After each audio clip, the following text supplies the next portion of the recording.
Hi, welcome to Chad's Silversmithing. Today I thought I'd do something kind of sparkly.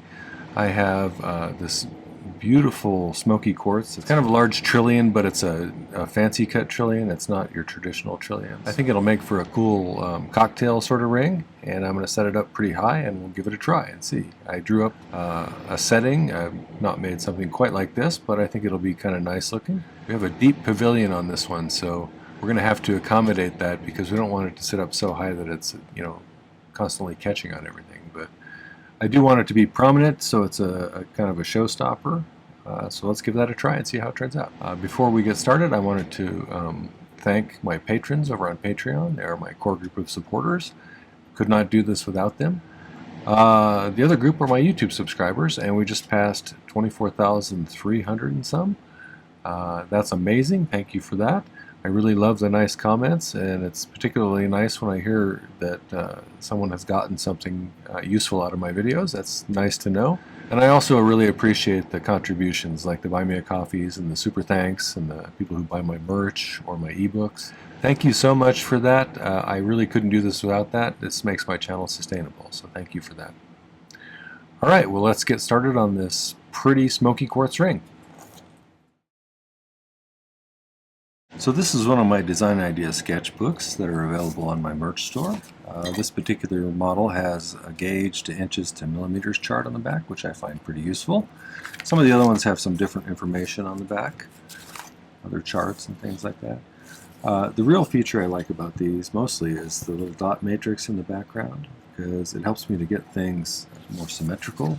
It's like graph paper, but not as obtrusive, so I kind of like it. The other thing about it is it gives me a place where I can keep track of the projects that I've made in the past in case I want to revisit them. So it's nice to have a record of what you did so you can repeat it if you want to. Okay, so this is what I had in mind today. Had this real pretty smoky quartz. It's kind of a modified trillion. It's got kind of bulgy out ends a little bit more so than most trillions that I've seen, and it's got an additional kind of different positioning of the facets going around the top of the stone here. So it's real sparkly. I like it, and I think it's a nice stone, so I thought I'd try and do it justice by setting it up where it gets a lot of light. You can see it's a pretty deep pavilion, so if I'm going to make it a ring, it's going to be kind of a cocktail ring because it's going to sit up pretty high. So that should also make it pretty sparkly, which is nice when you have a stone like this. This is 15.2 millimeters. Usually on trillions, if I remember right, they measure them from like the point of one straight across to the center point between the side directly opposite that point, and this one was 15.2 or so. So what I plan to do, this is kind of similar to a floral ring that I made a while back. And this particular one was actually a suggestion by my wife. She liked the way that looked, and thought this stone would look good with kind of some little petals sticking out behind it, sort of. So it's not really very accurate flower-wise, but it is kind of I think that'll make for kind of a cool design. The materials I'm going to use are, at least in theory, if it works out the way I'm hoping it will. Not made one quite like this before. But I have some 12 gauge square wire that I rolled through my rolling mill till it was about, I think it was about 1.2 millimeters thick. So it's big in one dimension, skinny in the other dimension, so it's more flattened. And I went ahead and, where is that actually? This is the part I did off camera just because I wanted to make sure it would work. I thought it would, but this one has a little bit different bottom shape than some of the other ones. So what I did is I took 3 pieces of that, and I measured on the sides. It's about 15 millimeters there, and I wanted this to sit underneath it. So I measured about 14 millimeters for each of these side pieces. And then I actually stuck them in the miter vise jig that I have at a 45-degree angle, and filed a 45 on each corner. But instead of doing 4 sides like that, that would give you a square. After I soldered the first 2, I bent them so that they were curved like this, and then soldered the third one over here. So I got a pretty good approximation of what this looks like. The other thing that I did for this is I used a dapping block, and I just dapped it a little bit to kind of dome it outwards, which worked okay, but not as good as I would like. So I went in there with a ball burr and ground this out. Oops, it's really loud on that thing. I ground it out at a nice angle so that the pavilion of the stone will sit down in there nicely. And then on the outside I filed it down like that a little bit too. So it really looks like it tapers now. And this fit in there pretty well. So I think we're good. Now I'm going to add 3 prongs on it, one on each of these spots right here, so in the center of each side. And then this thing is just going to be kind of a decorative piece that sticks out like this. I made a piece, so this will be kind of going out like from underneath on each corner. And that'll serve 2 purposes. One, it'll raise the stone up further from the finger so that we have more room for that pavilion that's so deep.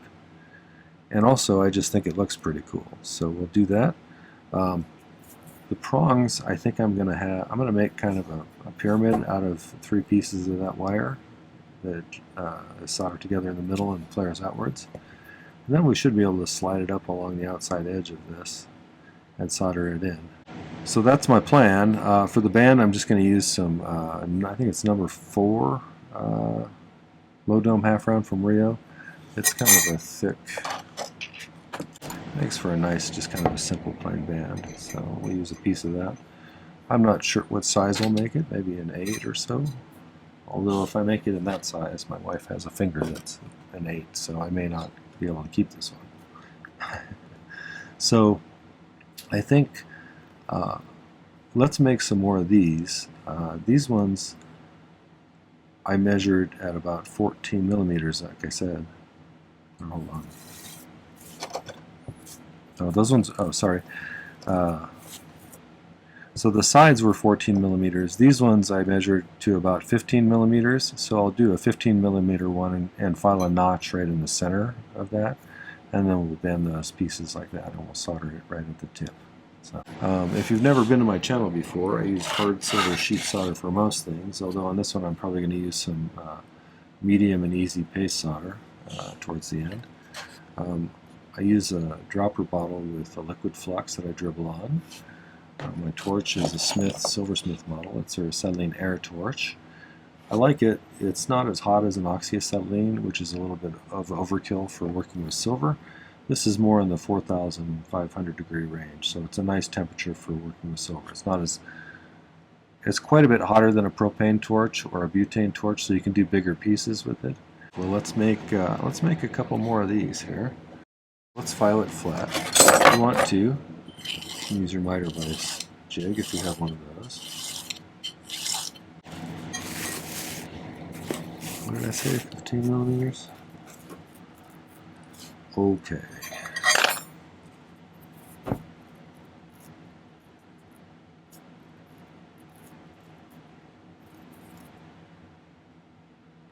That's about 15. So half of 15 is 7.5, right? So we got 5, 6, 7.5. Should be the center about right there. File a notch. Actually, let's use my line here. Use my half round jeweler's file. We'll see if we can't get that notch started there.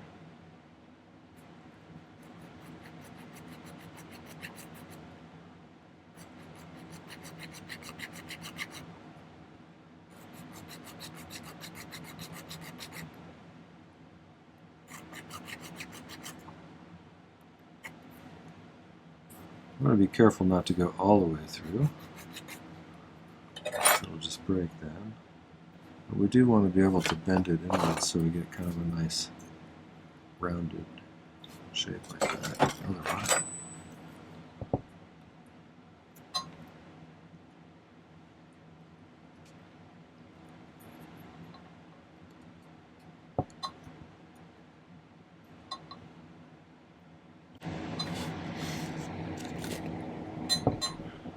one's a little narrower than this one, so let's take it in just a little further.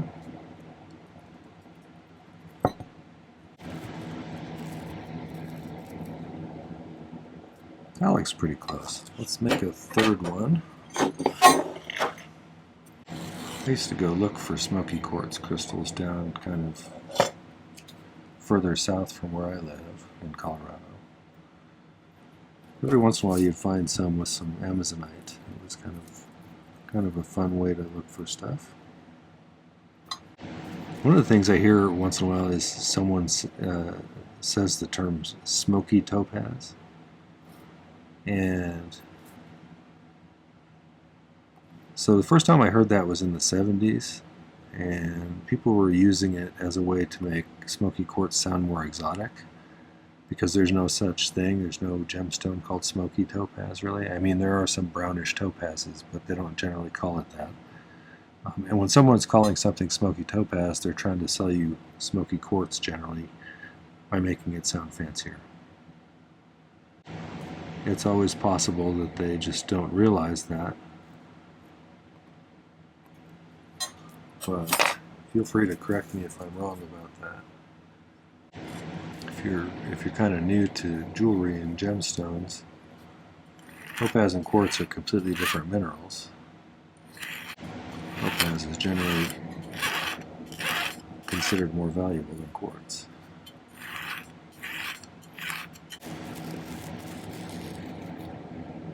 Those look pretty close. Let's see if I line them up kind of like this.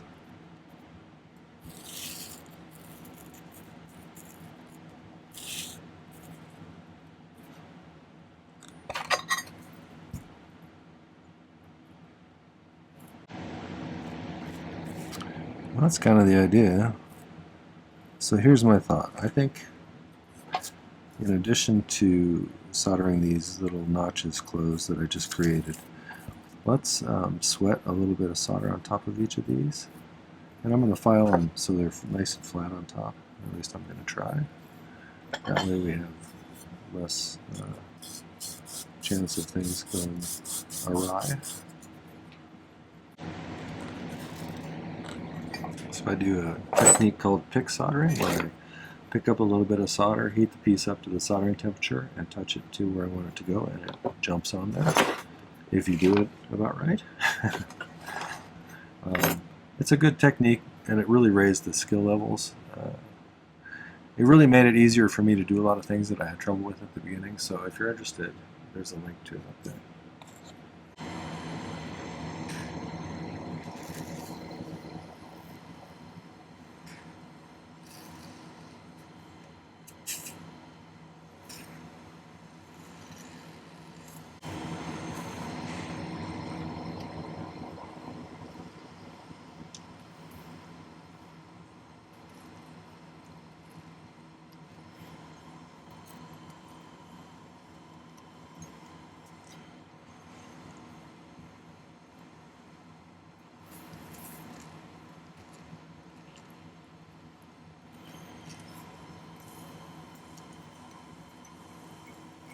Mm-hmm.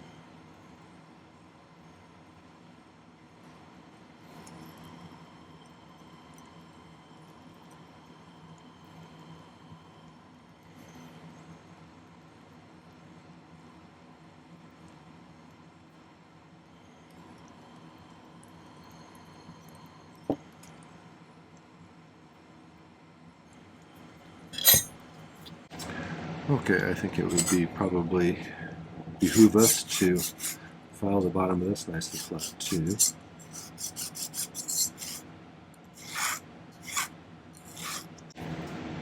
Let's dry a little flux on here.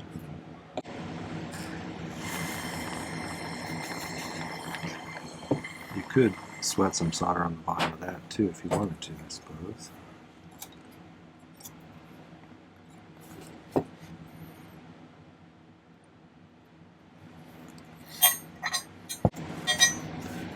Take a pencil and draw a line around this, and that'll help me to get those lined up better, maybe.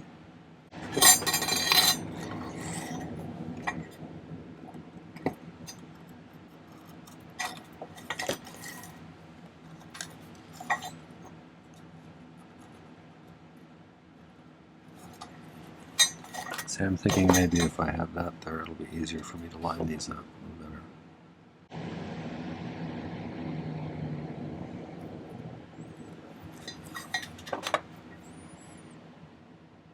I feel like I should do it.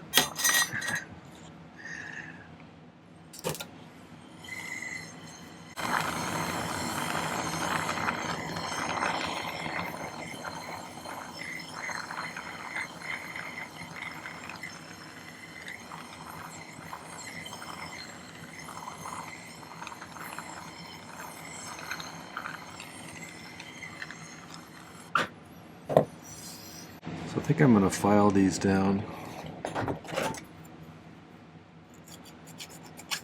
so they don't stick out at all into the inside of this. And then I'm going to figure out what I'm going to do as far as these little tabs that come up and how they're going to mount on the band. So I'll be right back. So I think I figured out how I'm going to do this, and I'm going to take some pieces about this long. I didn't even measure how long it was, I kind of eyeballed it. This is the same stuff I made the rest of it out of, and it's about 28 millimeters long, which should be plenty long. I'll probably have to cut it shorter, but I'm going to solder these on like this, the outside, the center of each of those points, hopefully, and then we'll figure out how to configure the bottom here and attach it to the band after that, and then I think we'll be ready to pickle once we make the band and attach it. I'm kind of flying this plane while I'm building it, and so we'll see how that bottom part's going to come together. I don't know yet, but I think we can use maybe a soft surface like this block here. So let's do it like that. Let me cut 2 more of these.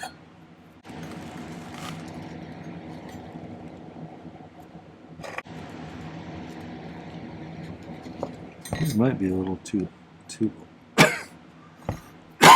long to do this with. Let's just try it like that and see what we get.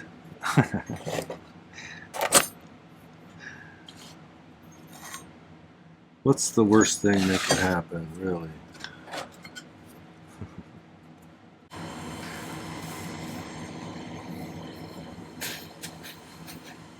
It's going to be kind of an awkward position to get solder to. I may have to use a skinnier pick, but we'll see.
to start to see how this is going to look. I think that'll be really pretty. Let's see if we can get this figured out on the bottom here. I'm going to make the band next, I think. So let's make about a size 8.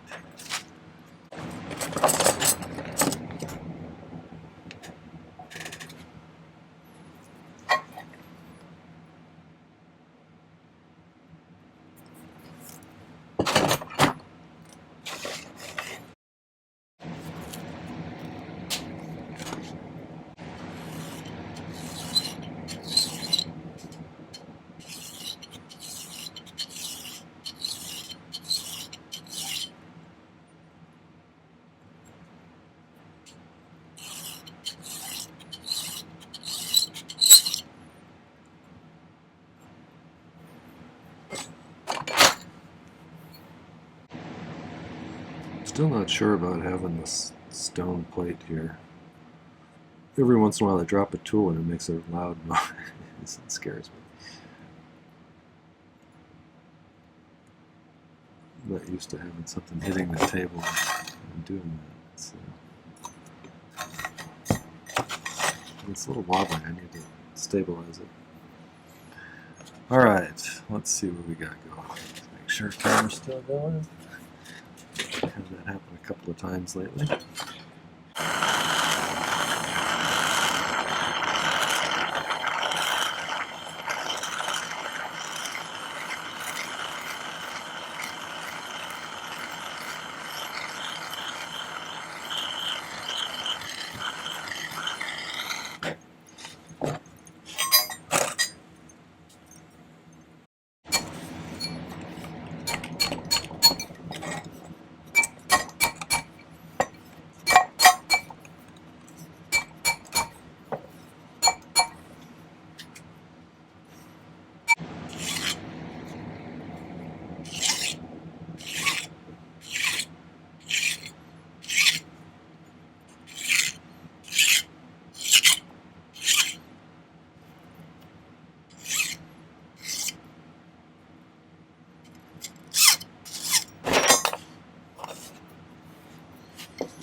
Just doing a little cleanup filing on the band.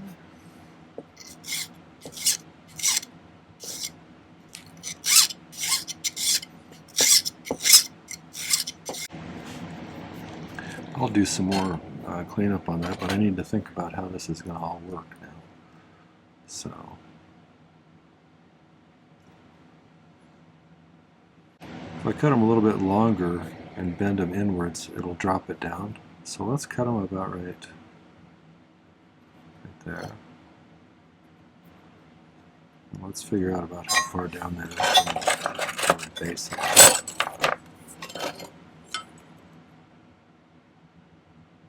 It's right about 10 millimeters.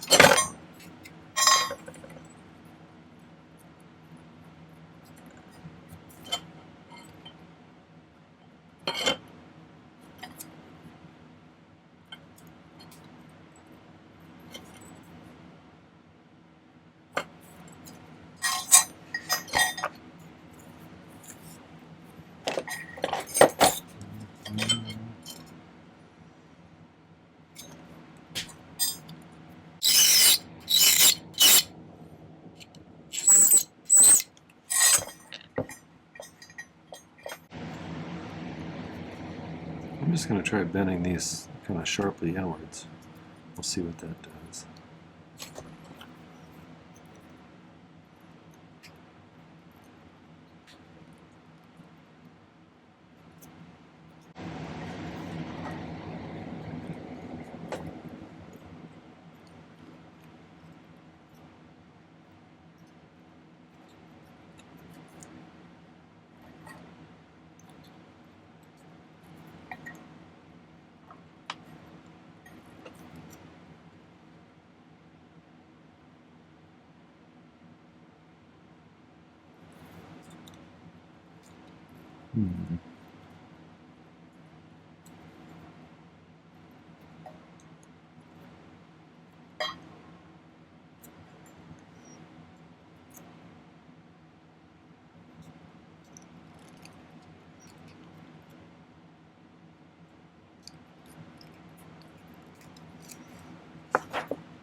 see if we can't get that to be nice and flat.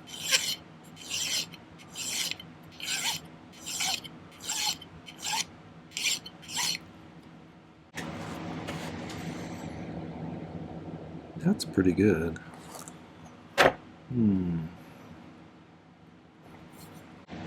So here's my thinking. I'm going to try and file a little flat spot on the top of this. I might use my miter vice jig for this as well, so I get a nice symmetrical thing, if this will fit inside of this. So if I mount this right where the solder joint is, there's already some solder in place. I'll probably pick a little bit on here, or just use some like medium paste solder there in addition to that, and we'll see how that goes. But let's get that filed flat.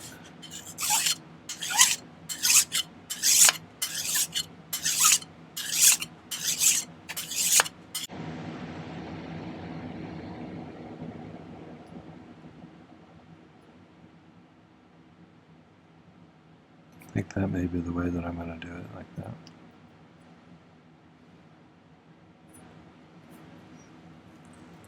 So I'm going to make a mark on this side over here and on this point here, so I know that those both should be pointing in the same direction. And let's figure out how we're going to do this.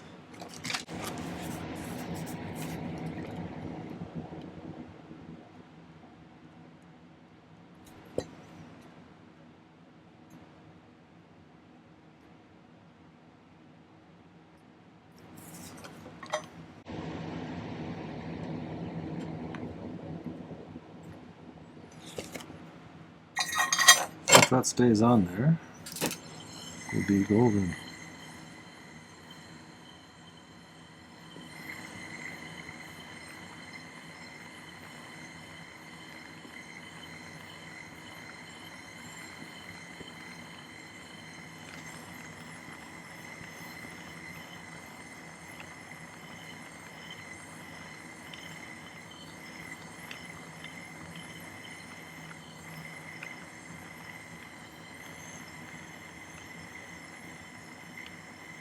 There's quite a bit more mass in the band than this other piece probably, so I'm spending a little more time on the band itself.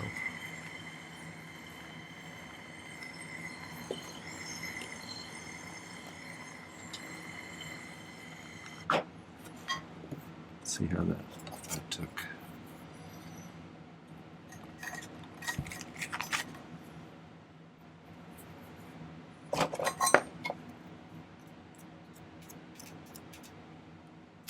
Looks like it. It's pretty straight, I think.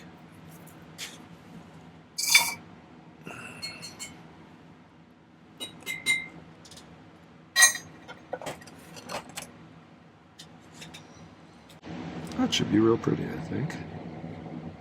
So let's let that pickle. It feels like my solder joint's okay. I don't see any missing spots really.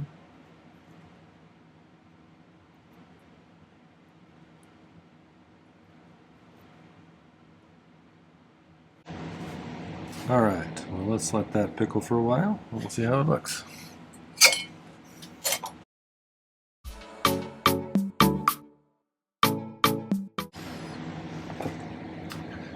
Alright, so I've got things polished up for the most part. Got a little bit of polishing compound down the middle there. Should probably get out of there.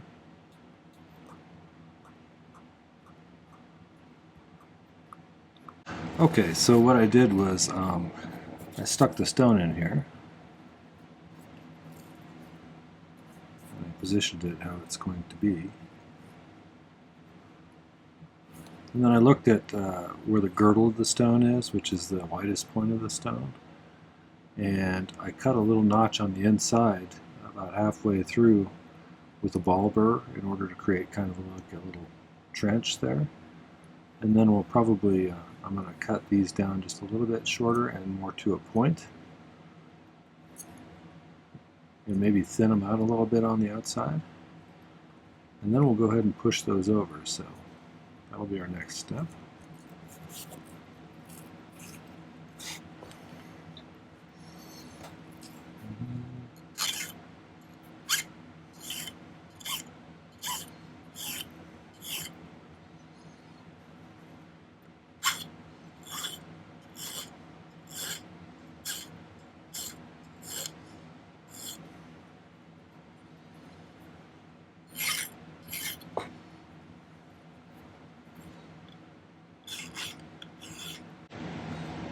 Okay, I'm going to thin those out just a little bit with the Dremel, and then we'll come back and finish setting the stone. Okay, I've got it positioned relatively flat. This one's sitting a little lower on this side. So I'm going to start putting some pressure on this from the flat side of my chain nose pliers. And try and lay it down there nice.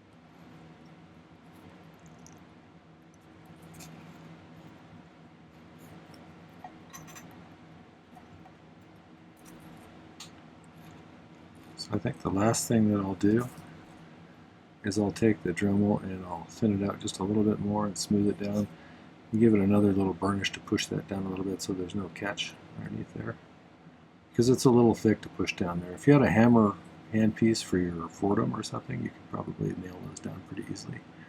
But as it is, I'm going to have to do a little bit of more cleanup with the Dremel, but then after that I'll get some different pictures.